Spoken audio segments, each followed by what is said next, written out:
Recently, Steve Harvey, in an interview with Shannon Sharp, said men are not supposed to be concerned with what women bring to the table because she can make another you. Hi, hi, hi. This is Theory Series. Welcome. Steve Harvey professes that it is the man's role to provide. A proclaimed simp according to Black US culture, Steve Harvey has shaped, for all his net worth of 200 million US dollars, modern society, at least about 2% of it. A multi divorced man, he has impacted the lives of young women in a variety of ways, including mine. Uncle Simp Harvey, as one may be inclined to call him, in my view, has not always been this way.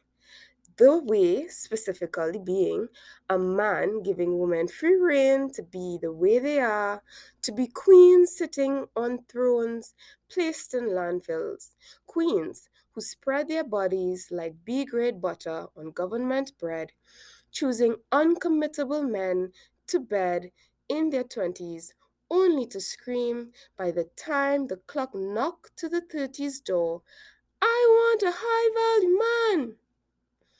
All responsibility falls now on the man.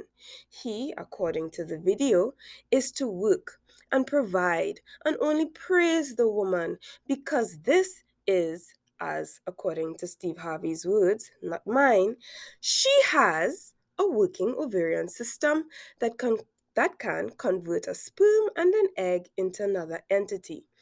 An entity because the woman has no other responsibilities that can lay dirty with rancid diapers, surrounded by cigarette butts, and whose additional parental figure may be the nice lady from CPS. This entity has no needs other than the money to be provided for by the man. This provision need not be converted into food, a paid bill, a paid mortgage, or clothing on the entity's back. Putting all this aside, Uncle Steve did not start this way. As I previously said, our uncle started with his radio show and then a book called Date Like a Man, Act Like a Woman. Despite the seemingly ridiculous standard of the 90-day rule, which most women only took from this book, there were other items that called women to a higher standard within themselves. Surprising, yes? Given the free pass that Mr. Hightower has given his female students these days. Chapter 9 in Think Like a Man, Act Like a Woman, Men Respect Standards, Get Some, is a gem among charcoal. He spoke to how the Family Feud host's current brand new car wife taught him how to treat her with respect. He said, men do not know what standards women have and need to be shown by women. He tells women to guide men but with grace. Understand that this chapter is not a license for you to start running down your lists of I can'ts and I won'ts and you better nots or never as soon as a gentleman approaches you. We do like some kind of decorum. You've got to finesse the situation.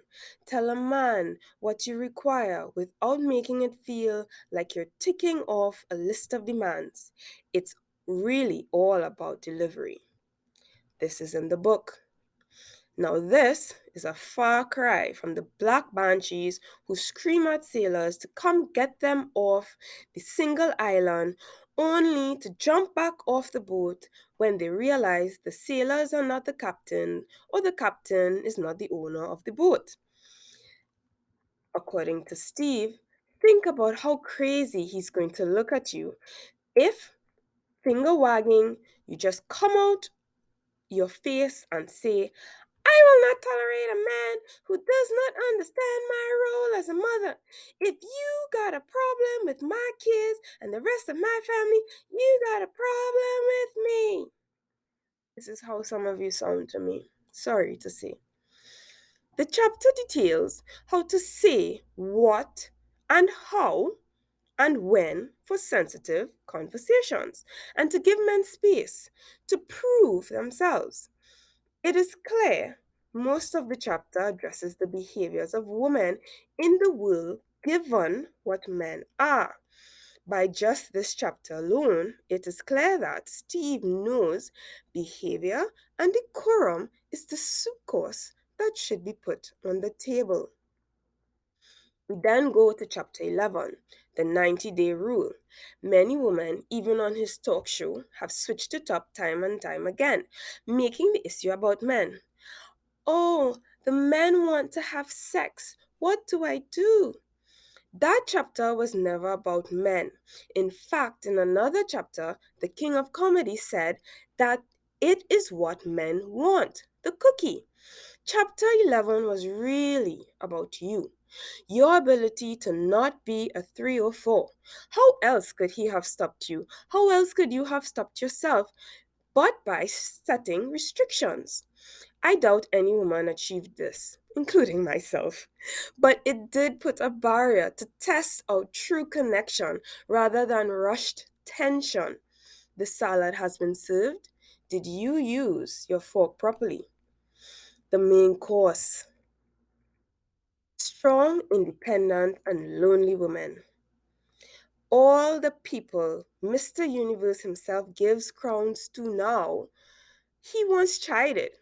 In this chapter, he says, and I quote, "Of course, I've heard women say, I'm not going to belittle myself to make him feel more like a man. If he can't handle it, my money, my success, and my independence, then he can't handle me. We understand and we can handle strong women. In fact, we are the products of strong women, women who handle it. It is no secret that you allow us men to believe we're the head of the household, but it's you who make all the key decisions in the house and with the kids. It's no secret that to us that no matter who's bringing in the most money, it is you ultimately who handles the finances and allocates how the cash is going to be spent. It's no secret that when we argue, we may act like we're right, but we know that ultimately, if we want to restore the peace, you're going to get your way. We're cool with all of this, but if you say things to this effect without keeping up the charade of our being essential to the household or you handling our egos with anything less than great care, I want to say that again with anything less than great care, then we're not going to want to be involved with you. In our minds, if you've got your own money, you don't need ours. If you know karate and you can knock someone flat on his behind by yourself, then you don't need our protection. And if we can't exercise two of the major components that make up who we are as men, providing and protecting, then we are not about to profess our love to you. We absolutely will not say I'm your man if you don't let us fulfill who we are. What will end up happening instead? We'll sleep with you and then walk away. End quote. He warned us all. Did we listen? No. And did he remember? No. The main course has been served, and we had to use the restroom and put our napkins in the wrong position. Uncle Steve did forget. His movie on the book matched little to the messaging. His talk shows, too, matched little to the messaging within the book. And over time, he whittled away to do the one thing all our leaders do to make money. 20 million. It's a lot. We all know women are the main consumers. So, what we want, producers must give. This is not 2009 when the book came out, when we were reflective to our poor and desperate cause. Now we hold the power. Who is he to deny us? So he is right. Men should not be asking what we bring to the table because we hold the power. According to some, though, we are the table. But the last time I checked, We as humans do not eat wood. This is the theorist. Make sure to like, share, subscribe. If you want to see more, click on any of the options you have. Thank you.